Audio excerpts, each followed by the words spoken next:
Hey everybody, good evening. It's Ben Capozzi with Broad Shoulders Farm in beautiful Halifax County, Virginia, Zone 7. Today is Monday, November 1st, 2021, and as you can see from the plastic behind me, I'm in my third cattle panel greenhouse that I've been working on for the last week or so, and we got it wrapped today. So I'm gonna flip the camera around, just show you guys where it's at and what's to come next. So if you're interested in that sort of thing, that's the sort of thing that'll be here. All right, so let's go outside. Hi, Johan. Hi, Alice. Hey, Bubba. All right, so here is the third cattle panel greenhouse, my multi-purpose cattle panel greenhouse. I think I'm going to use it also for a place to keep injured or recuperating birds. So I can talk about that when I go back inside. But here it is outside. Again, I'm using real greenhouse plastic I got from A.M. Leonard from their poly remnants clearance sale. I picked this up a couple years ago and it's been wrapped up ever since.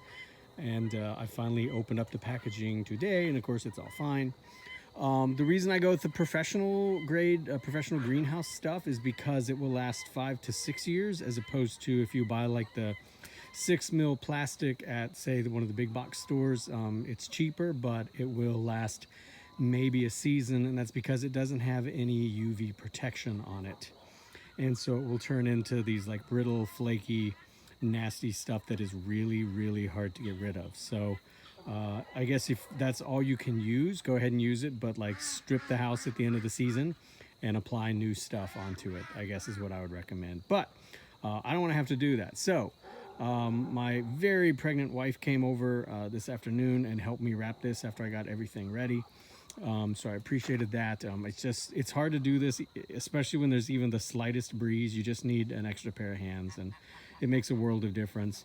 Right now, this side is just stapled down, and other places where you don't see the wooden battens, but there, I've battened down part of the door on that side, so it's coming along. I've just got to go. These are just strips of OSB board.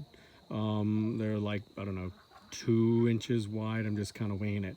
But I just ripped those and put those on there. So there's staples to hold it down, and then the battens go on top of that. So here on this side, same thing. Right now I've only cut enough to go across this top rail here. But I am going to put battens across the bottom. And I've also made this, and you can see this a little easier on the inside. I went ahead and put down some of that this deer netting that I have. It's actually really good at keeping out snakes, but primarily I need it to keep out chickens. And I went with that instead of like welded wire because I just don't want to have to do with pounding in a bunch of wooden fencing staples into the pine. It's not a problem, but into the oak, it really starts to become onerous after a while. This stuff I can just go through and ka-chunk, ka-chunk, ka-chunk, ka-chunk, staple it. So I stapled it on the outside, and then there's the plastic over it, but I'm gonna put a batten there and put a batten there, and then in the summer I can cut the corners, undo this batten and undo all the base battens, and then roll this up and have extra ventilation coming out of the northern side of it, which I think will help. Ventilation options on a greenhouse seems pretty important to me, especially as hot as it gets here. You know, we'll easily have many days in the 90s, some days around 100 or so, and I feel like that's just a trend that's going to continue to get worse. There is one big window here on the back, and I haven't finished stapling down and battening down the back, which is the east end of the house, but I will be working on that. I'm going to get screen for this window, just like I put screen on the window to the big greenhouse, if you saw the picture in my Instagram stories over the weekend. But I'm going to put screen over there, so it'll be extra helpful for ventilation during the hot season. But then I'll also make an actual window frame that I'll put the greenhouse plastic on and put a hinge on it so that I can open it in the winter if I need some, but also so that it will hold in heat as well, and I'll do something similar to that on the door. Inside, I just kind of been fiddling around in the beds a little bit here, just kind of leveling them out.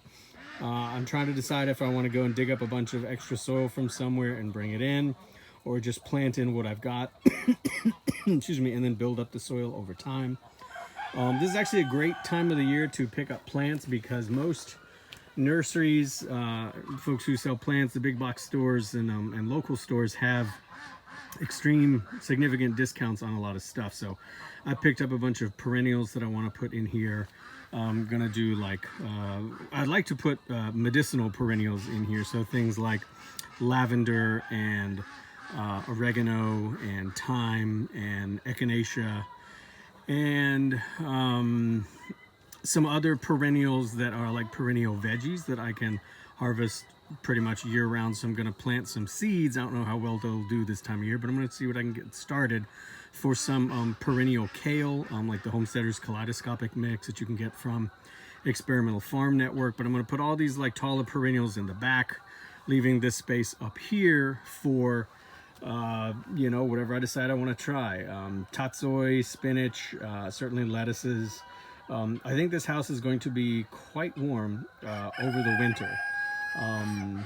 But you know, we'll see. Daylight is also a limiting factor, and that happens here around the middle of the month. I think like November 18th or so, we get down to just 10 days of less than 10 hours of daylight. So anyhow, that's a whole nother conversation. Probably the next time I come back to this greenhouse, the next video on this will be I'll have done some planting in there. I am toying around with putting these cinder blocks in here and also have some bricks, but I really think that I want to put like a 55-gallon drum here to hold water. And that will act as a nice thermal mass to help moderate the temperature in here over the course of the day and the night. But also I think it'd be nice just to have, you know, a big passive source of water right here. Maybe build that up a little bit so it's elevated, spigot off the bottom so I can just fill a garden bucket, a flower water, there we go, water, and just working here with taking care of everything. So that's kind of how we're going. The platform back here is going to be a place, I need to put another board here just like I did here, but this will be a place where I can put dog like pet carriers, because that's often what I can put a chicken or a duck or any kind of wounded poultry that is recuperating. There's also, you can come inside. Hey guys. Hi Jiro, sweet boy. Hey Pearl, hello. But there's also space down here in case I decide I need to do something like put in some straw bedding and, you know, fence off a little area or something. That's a possibility. I could potentially set up an area where I can bring in broody hens. If I want to decide, you know, try and do something like that. The trick will be, you know, of course, keeping them safe and separate in terms of heat and cold, but separate in terms of keeping them out of any veggies that I have in here, because I really want to have something that my wife and I can enjoy with our new baby over the winter. And I know I'm really pushing it, but we'll see how we do. So that is where we are. I've already been thinking about maybe putting some shelves up here and doing like sun sprouts or something. I've thought about running like a clothesline from here to there so that I can maybe like hang herbs to dry. So like I can collect lavender and rosemary and mint and things like that pretty much any time of year, and then put them up there to just dry. I think that would be nice to have an area where it's safe to do that. So I am really pleased with this. You know, it's about I think it's like $1 per square foot based on, you know, kind of what materials you have on hand. I haven't had to buy anything. It's not true. The only thing new that I've bought is those black pipe insulation, and you can get those at like the big box store for $2 to $4 depending on the size you want to use. But that's it. That's the only thing I bought. All my screws are recycled, cannibalized from previous projects. You can tell the wood is cannibalized and recycled from previous projects. The cattle panels are repurposed from a previous project. So I think this is a great way to get, you know, a nice amount of space.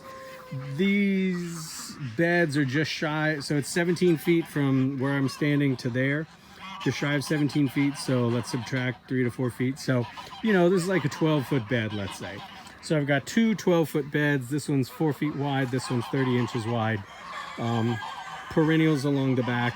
Plenty of space up here for anything else that I want to grow to nibble on and get me through the winter. So anyhow, kind of excited. It'll be fun to see how this space evolves. If you have any questions, comments, concerns, or gentle critique, those sorts of things are always welcome. And that's where we are right now. Wherever you are, whatever you're up to, I hope you're having a fantastic time and staying healthy. I hope you had a great Halloween. My wife and I definitely did. Went to a great party as Jack and Wendy Torrance, and we weren't the only people there with a shining costume anyhow, so it was really fun. So anyhow, take care. I will talk to y'all later, and you can follow more adventures of the farm and see what we're up to at Broad Shoulders Farm on Facebook and Instagram. I will talk to y'all later. The chickens say bye, and Ellis says bye. Ellis, say goodnight. Hey, Bubba. Oh my gosh. Okay, all right, I gotta go pet this dog.